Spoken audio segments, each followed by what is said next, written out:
performing a week ago, Yes. and they call it an amphitheater. And really what it was a crate in a field of a Oh, parking lot. And it was just, and the people were so far away, and there wasn't a lot of people. And it's like, ah, yes. So, like these parking lot shows, my hat's off to those producers that are willing to try something new, I you think it's know. great. Exactly. I believe me, I don't put it down at all. As I said, if it was 20 years ago, I'd be all over it. And Exactly. I don't want to ever disillusion a young comic, a comic that's starting out. My advice to them is get as much stage time as you can and do it as much as you can and enjoy as much as you can. Because when I Absolutely. started out, I did some crazy shows, so I know what it's like, and you just want to perform, and it's good. It's Yes. healthy. We are live. We've been live for just a minute now while he's been talking. And I mean, this guy is so good. When do you stop him to introduce them? And how do you introduce him without taking up all the time introducing him? Listen, Oh, Comic Spot was created for this moment. Comic Spot is where fantastic. this little military veteran, Oh, yeah, cool. I'm gangster. I was in the army counting money. What else are you going to do if you're half Jewish? That's all I That's did is count money for 3 years. And that's excellent. thank you. And I started this so that this little veteran could vet out veterans of comedy. And today we have a veteran of comedy, screen, commercials, voiceovers. This guy's done it all. Let's get right to it. You have no idea. Wait a minute. I got to read some of these. Have you heard of Orange is the New Black? How about Mysteries of Laura? How about MSNBC? How about the New York Daily News? How about Wendy's, for God's sake? You've heard of Wendy's, the burgers? How about Gossip Girls? This guy's done it all. And the Ragu spaghetti sauce commercial that went viral back before there was such a thing as viral.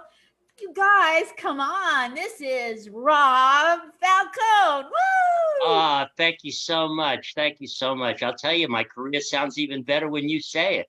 I It's was reading it and I was like, oh my gosh, he's done everything I know. Yeah, I did a few things. I've been lucky. I've worked with some incredible people. I've been lucky in that sense. I Who worked have with you Deborah worked with? Messing, and well, Deborah Messing, I worked with in Mysteries of Laura, Yes. and she was fabulous. I did a principal role with her, and the last movie I did was Money Monster, and my director was none other than Jodie Foster. What? And when I got onto the set and I saw her, I couldn't talk. No, we grew up I with just her. stared. I just stared because I grew up with that woman. I mean, I remember her in Gunsmoke when I was a little kid, and we had a wonderful discussion. But to be directed by her, I really that was like an unbelievable What is experience. she like as a director? We only know her from what she lets us see on stage. She is serious. She was wonderful, and there was one part where she grabbed me from behind both my arms and turned me and said, "Stay right here." And I went, "I can't believe Jodie's touching me. I can't believe it. She's touching me. This Oh, is Silence of the Lambs is touching me right now." And she was absolutely wonderful. She was so sweet, and but she was all business, But it was during a break that we had when they had to reset up the scene. I had a little discussion with her, and she was marvelous. She was absolutely marvelous. And I took a picture of with her, and it's on my Facebook page. And it's so funny. The person who took the picture, when you see the picture, it's a little blurry, and I can't believe it. I said, "This person is in the business, and they can't take a still photo." You know, it's like the story of my life. When my ship comes in with my luck, I'll be at the airport. my very first job after getting fired from multiple restaurants was at the airport. and my mom got me a card, and she said, "Just your luck. Congratulations on your job. Just your luck. When your ship comes in, you are going to be at the airport." Isn't it so true? Yeah, exactly. But yeah, I'm lucky. I worked, I did Blue Bloods, and my scene was with Bridget Moynihan, she was absolutely stunning. Wow. And yeah, I've been, it's been a nice little ride. Yeah. What are some other things that you're so glad you got to do and people you got to meet? Um, well, when I did The Sopranos, I was introduced in The Sopranos in the final episode of the sixth season to come back for the seventh season. So I had a very, very small little part, but the director pulled me over and he said, after we shot the scene, he said, "Don't worry, Rob, you're just being introduced here. You're going to be back in season 7 because you're AJ's boss." And of course, the writers changed everything around and I was never come back. But to have that experience, because I was able to meet the whole cast, because I had to do a reading with them uh, a couple of days before, where I met all of them, and they were so nice. I mean, they were all so nice.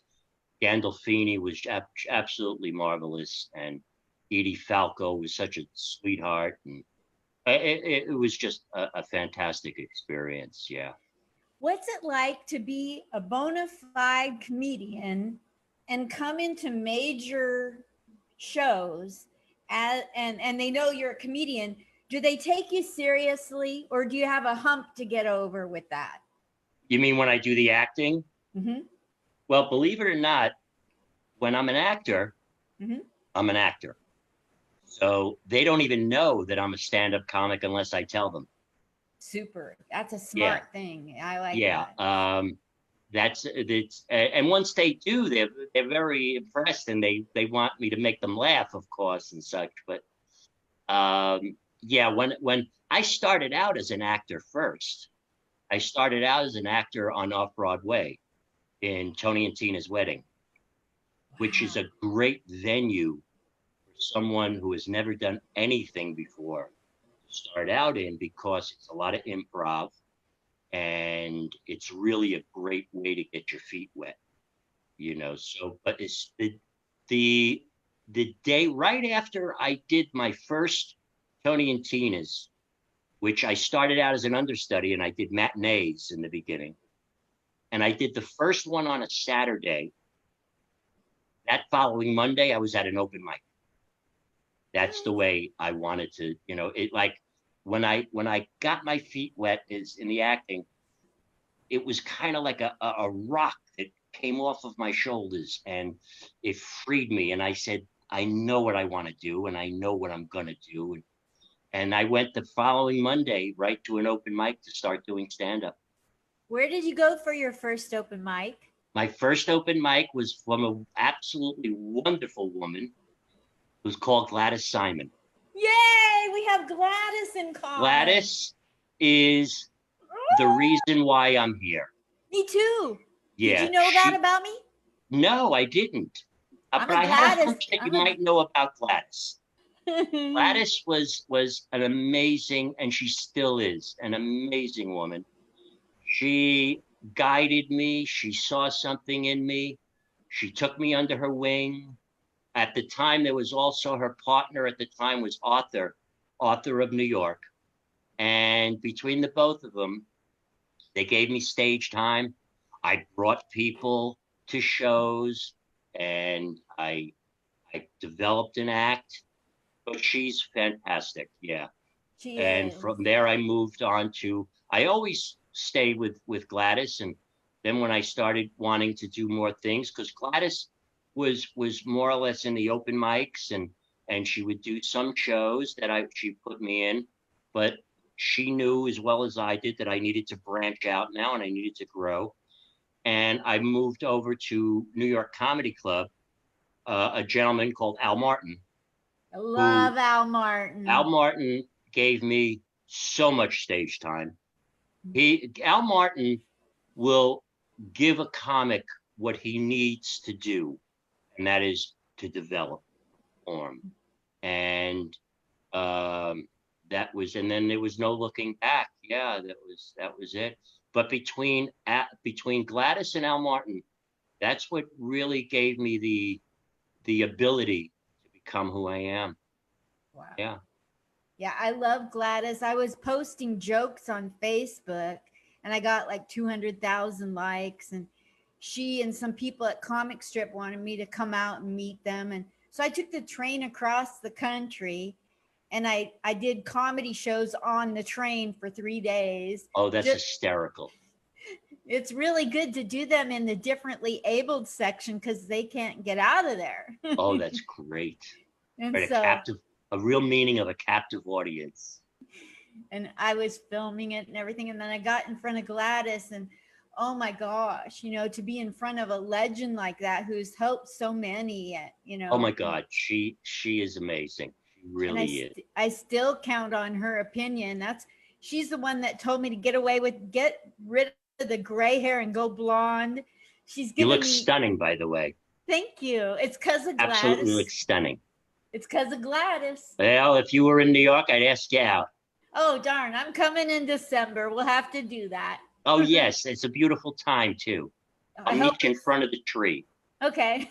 I hope it's safe to come. This world is crazy. You know what? We make our own safety. It'll be okay. Yeah, we'll do that. It'll be okay. And when you're with me, you're totally protected. I'm Sicilian. We have it in our blood. So what have you been doing during the pandemic just to cope? Going back I'm telling you the truth. I have not performed since March 7th. And every day feels like Groundhog Day. Exactly. I get up and it's a repeat of the day before. I try to keep myself busy. I do my walk every day. I get in my car. I go for a drive to the beach. I try to do things. Luckily, in my neighborhood where I live, there's a lot of homes and the streets are very quiet. So I could take a walk and not even see anybody, which is good. Yes. But it's been rough. I mean, to not perform is, it has been a long time now. Yes. And I've been writing for the past 4 months, and I'm dying to get this material out. And then I look back on some of the material that I wrote in April and I go, nah, it's old already. And I haven't even done it, but I try to keep myself busy. Yeah. So who are you off screen? Like, I know you have a bit about the dollar store, but like what things do you do? You have a whole set about the dollar store. What things do you do in the course of your week when you're not Mr. Funny, when you're not Mr. Actor, when you're just out and about that people don't know? Like, do you yell at birds? Do you chase ducks? I'm a regular person. I'm a pretty regular.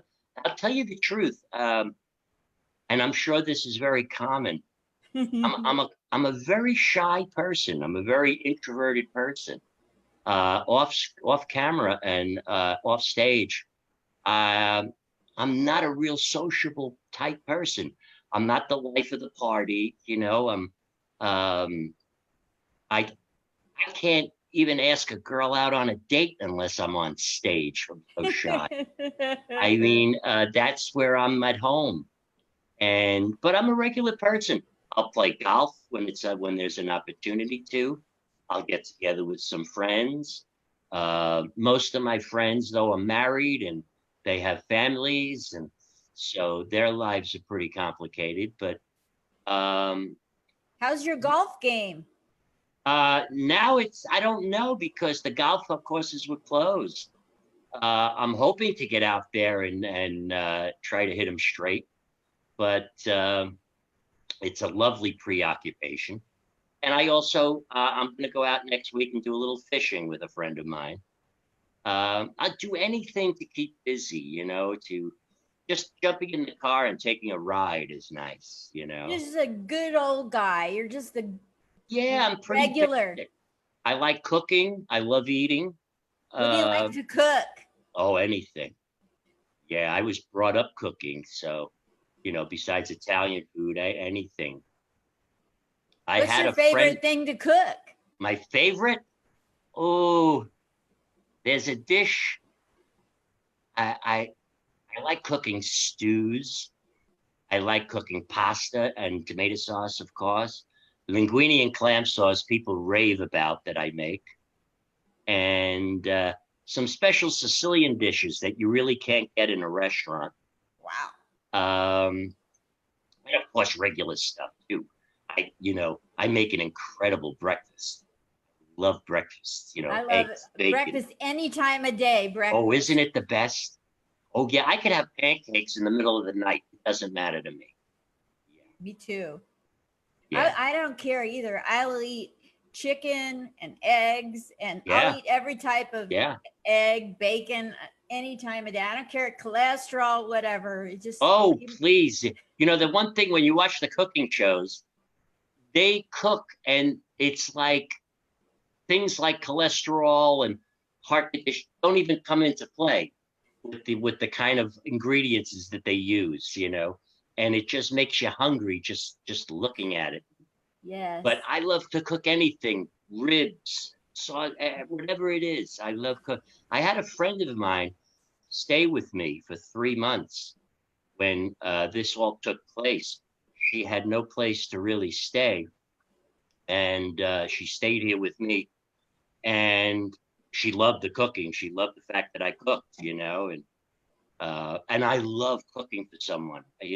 Cooking for myself is okay, but there's nothing better than cooking for people and having them enjoy what you make. Yeah. absolutely. Absolutely. So tell me, none of us got a manual on how to raise children, let alone how to make it through a pandemic. And we don't know how much longer the pandemics, and you're in the thick of things out there on the East Coast. Well, So how actually, has the pandemic? from what I'm hearing, we're doing okay compared to what California is going through right now. Yes. I mean, we have it under control, it seems, but I mean, I don't go in. I'm in one of the boroughs. I'm not in Manhattan, but I've gone into Manhattan, and I'll tell you the truth. It's a little depressing. It's like the lion's den, Yeah. and so I'll go back in when I need to. And I love Manhattan, and I love all the sites, but right now is not the time. And like you say, there is no manual. I take it day to day. I have no problems wearing a mask when it's necessary. Um, I really wasn't like I say, when I'm not performing, I'm not a very sociable person to begin with. So to be socially distant is the norm for me. I like going to places that are quiet, that are desolate, that are secluded, that have don't have the big crowds or whatever. And so I take it. My game plan is to take it day to day. Yeah. That's lovely. So How are you guys doing out there, though? in Vegas, oh my goodness sakes, it's crazy because I got here in December, and then Okay. in March they shut down all the sin in Sin City. Yeah, There's no sin for me, and like that's horrible. yeah, it's really rough on a girl, and I can't slip and fall anymore on hooker trading cards on the cement, and I'm just having a hard time coping with how Vegas has no sin. It's like a big joke. Like It's how can amazing. how can you have a sin city with no sin? I know. I know. And then they're going to take away and say we're not essential. Like this is like this whole city is built on entertainment, and no entertainment, no sin. What the heck? It's a I desert know. now. I know. I You, can't believe how it must be like. Yeah. you go for a walk, you're taking your life in your hands because tourists are starting to come back, but it's the tourists that keep you safe from the tweakers. Yeah. And the Yeah. tweakers have taken over. Well, that's what's happened in Manhattan. A lot of homeless have taken over, and it's the crazies are coming out. It's like, yeah. Yeah. Yeah. So I don't know, good for material, but kind of sad. And Yeah. like that's the reason I started. I've entertained, like I not entertained, interviewed comedians in Portland at Harvey's Comedy Club. Uh-huh. But when the shutdown happened, I was so darn depressed, Rob, that Oh, I could imagine. I wanted to be like Gladys Kravitz and come on here like and go, "How are you? How are you?" and check in on people. That was the original intent. And then people just started telling me how I cheered them up. So really, I'm just doing this to cheer up people and have You don't know how people. much I've been looking forward to this Zoom thing, because this is beautiful. I love doing something like this. I love it, Thank when you. you're cooped up inside all the time. And I mean, other than some friends that I talk to and some comics, and we all have a very optimistic outlook, oh yeah, it's going to turn around. And hope. I had a booking agent that just emailed me saying that I should set up this account with my bank, so when things do get back to normal, we could get the checks faster. And I said to him, I love your optimism, but I don't see it happening so quickly. No. I have, believe it or not, sometimes when you accept what is, it's easier to deal with it. And Amen. I've kind of accepted that 2020 is a wash, that Absolutely. I'm not going to be looking at September. I have some shows that I was originally in March and April that they rescheduled in October, but I'm not 100% sure because they're in theaters. And I'm not 100% sure that they're still going to fly in October. I mean, I have them on the books, but I don't know. So if they do get canceled, I'm already accepting that 2020 is so unpredictable. I was thinking that maybe, just maybe, because the one show that we always comics call it's a money gig, and that's New Year's. And I'm hoping that maybe we'll do a New Year's show this year. But other than that, I take it day by day. Yeah. I wouldn't be surprised if this goes a whole nother year on top of what we've been through. Well, I think in a sense, I look at it two different ways. You hear so many conflicting reports on what this virus is doing. There are reports that we're taking it too extreme, that we should be lightening up a little bit, and we should allow this and we should allow that. But then you hear the other reports that because people have lightened up, that situations have gotten worse in certain places. Yes. So as far as we're concerned, it's out of our hands. The government is the one that's controlling it. The mayors, the governors, they're the ones that are telling us what we can and cannot do. That's right. No matter what we feel. Listen, I feel like I could perform tonight. It's Friday night. I want to go to a club. I don't care if there's only 30 people in a 200-seat room.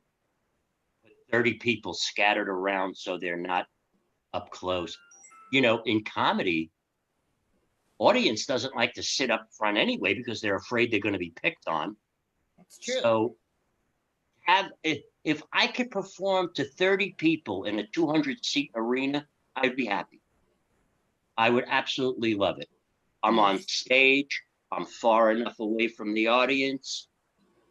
I don't see a problem, I don't but either.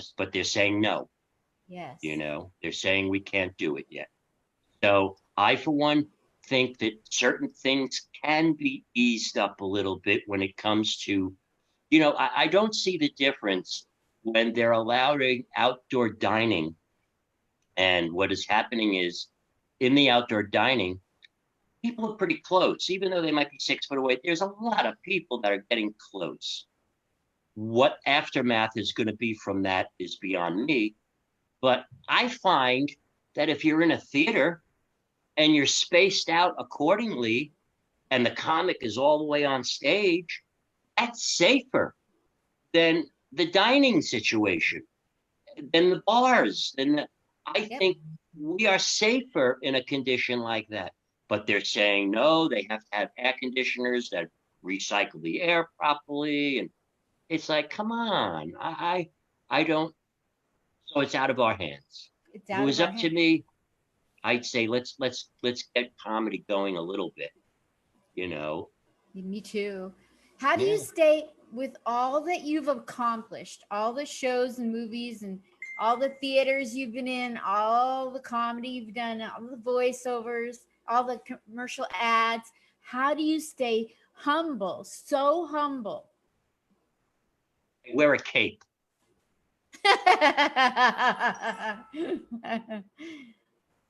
Um, how do you stay so humble?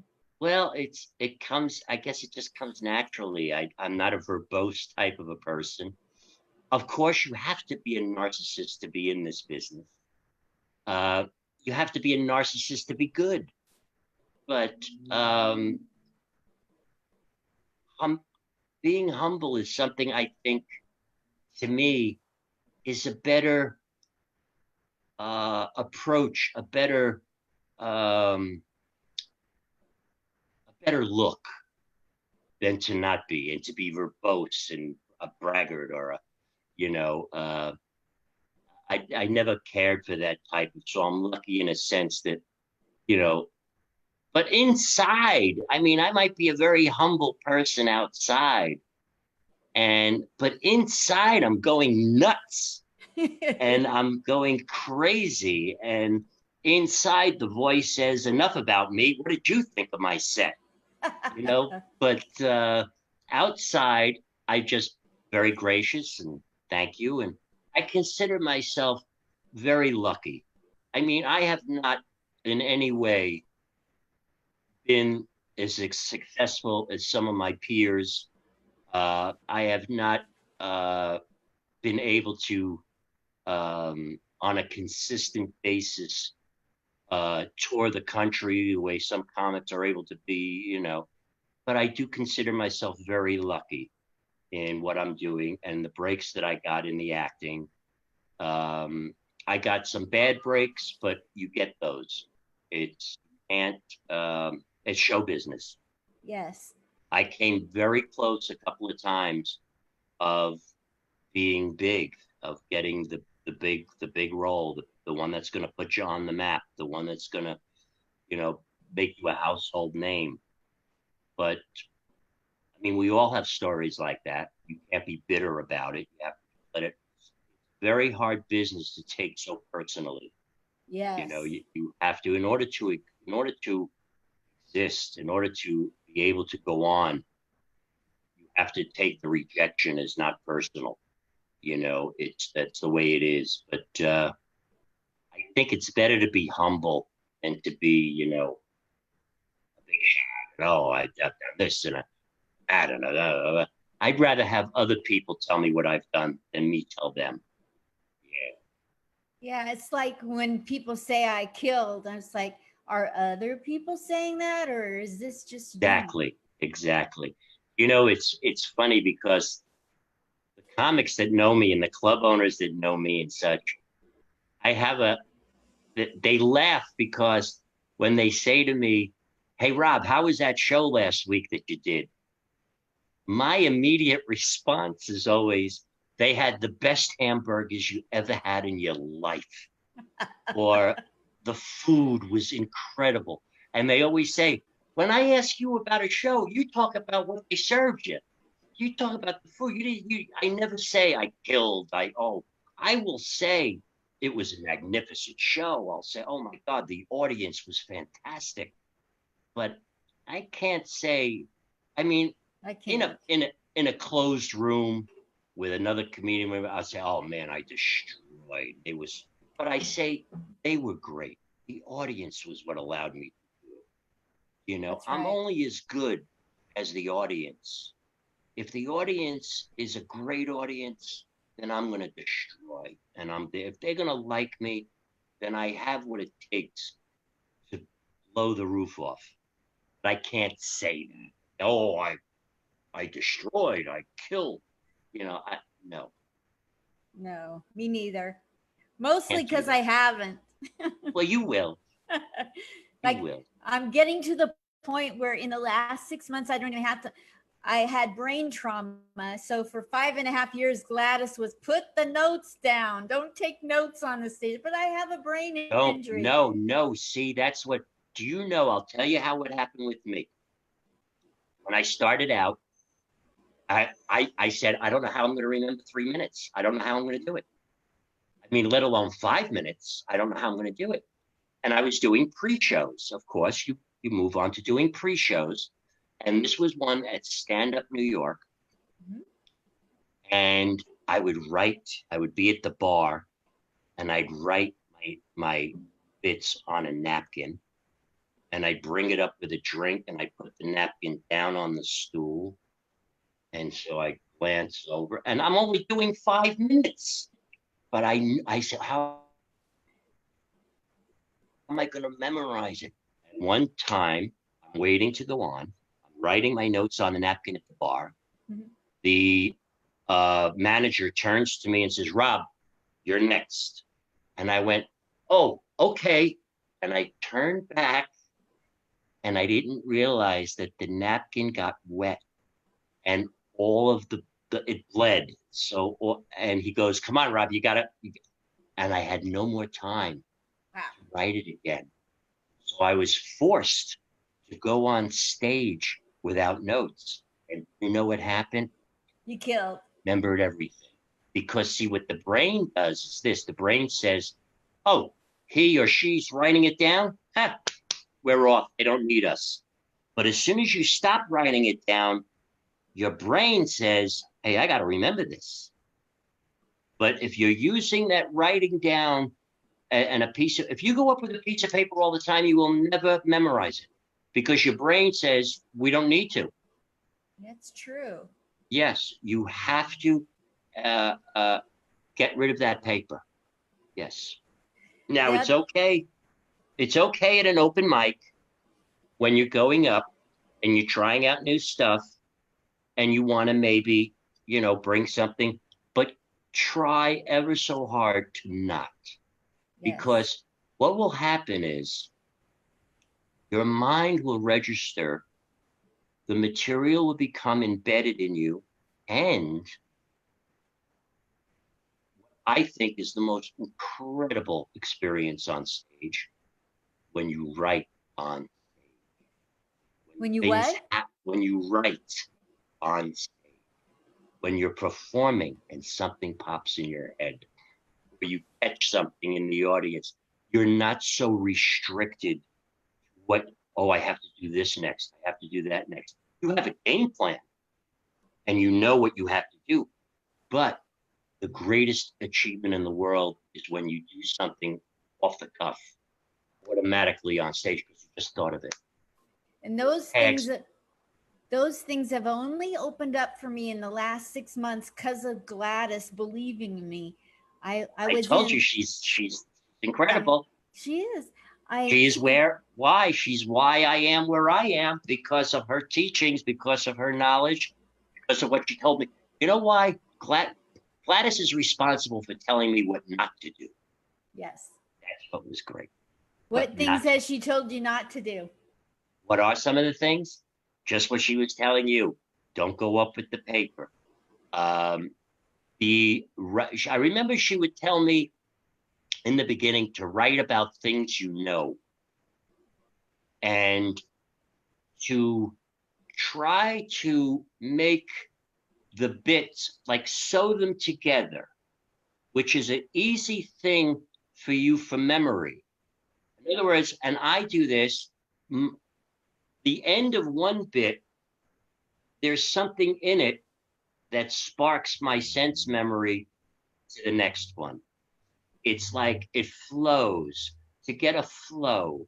Now, that also is depending on what type of a comedian you are. I'm a monologist. I try to sew things together. So it's a story that I'm telling. There are one liner comedians that do it differently. There are political comics but I find from memory, it's great to have things in your bits that will help you remember the next bit that you're going to say, and then the next one. And that will automatically start to become very natural to you. And you're, what Gladys would say is you're finding out who you are. You're finding your voice. And that's what you want to do. How long are you doing it? This is my 6th year. Okay. But 5.5 years with a brain injury, you know, the last 6 months is when I've been funny, not before.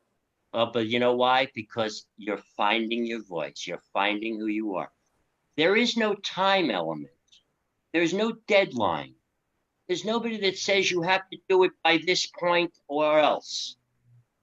You want to do it because you love it, because you enjoy it, and you take every opportunity to perform. Now is the craziest and toughest time in the world. You are right now no different than the professionals. We have no stage time. We don't do anything. I was walking down the street and I saw a bunch of birds on the lawn. And as I walked by, I noticed they turned to look at me. And I immediately said, listen, while I got you here, and I started going into my material, and I got nothing. And did you know that as I started walking away, one bird looked at me and went, it's your material. So that's what happened. But you just keep loving it, because when you love something, you will work hard to make it work. Yes. I'll find a way to keep doing it. And you're finding your voice. And this is all going to pass. This pandemic thing, you can't stop comedians. You can't stop entertainment. It's going to come back. And you're going to be in there. And we're all in this. One of my proudest moments, proudest of Gladys, her voice was in my head. I signed up for Portland's Funniest back home. And I had, in 5 minutes, Rob, I had 22 predictable punchlines. And I had worked for months, 30 times a day, trying to get those in my head, right? Like, I'm going to do this. I'm going to do it. And I had that day, my cognition was out the window, not because of nerves, because I was so exhausted from trying to memorize this material. So I thought, oh, I'm just going to get up there and it'll all come back to me.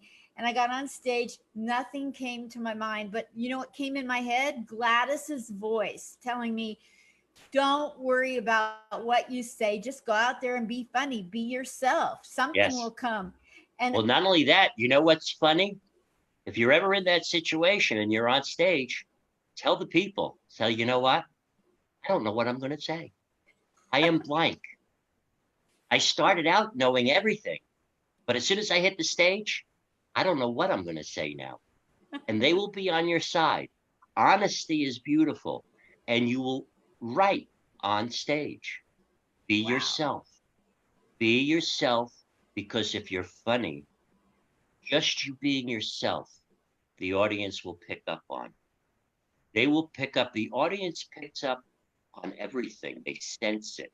They sense fear. They sense verboseness. They don't like that. They don't. If they sense fear, they sense it because the material is not coming out naturally. I mean, I say some of my bits are over 15 years old. Wow. But the audience hears it like it just happened yesterday. That's the flow that you want. That's the natural comfort that you acquire on stage. Don't be afraid to go off the book. Don't be rigid where you have to, you memorize your act.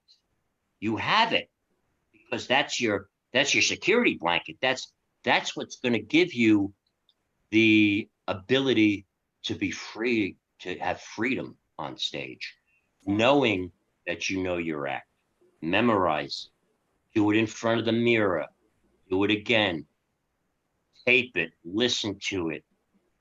When you want something bad enough, I was worse in school, in English and in history. I never memorized anything. When I started doing comedy, I said, oh my God, how am I ever going to memorize 3 minutes, 5 minutes? It was such a fear because I knew I was never capable of doing that in school. And then I realized something. It wasn't that I wasn't capable of doing it, just that I had no interest in it. Thank And when you have no interest in the things that you're forced to learn, it's so hard to learn. But when you love something so badly, you're not forced to memorize it. You want to. Yes. It comes natural to you to memorize. And you make yourself memorize it. You go, oh my God. I mean, now I do like an hour and 10 minutes on stage with ease. It took time, but it happens because you want it bad enough. When you want something bad enough, you'll do anything to get to that point. Wow. And your brain will operate at that caliber. Wow. That's so encouraging. You will. You will. I love that. You're amazing to talk to. Thank you so much for coming on. How can we show you support? Where do you want people to follow you? Do you have merchandise you sell? What do you want? No, I don't sell any merchandise. I usually, after the show, I sell kisses, but that's now I can't do that. Kisses and hugs. But I'm on Facebook. I'm on Instagram. Any social media, as I say, use me, put this out there. It could only enhance my career. I'm not one of those people that says, oh, don't take me. Oh, don't.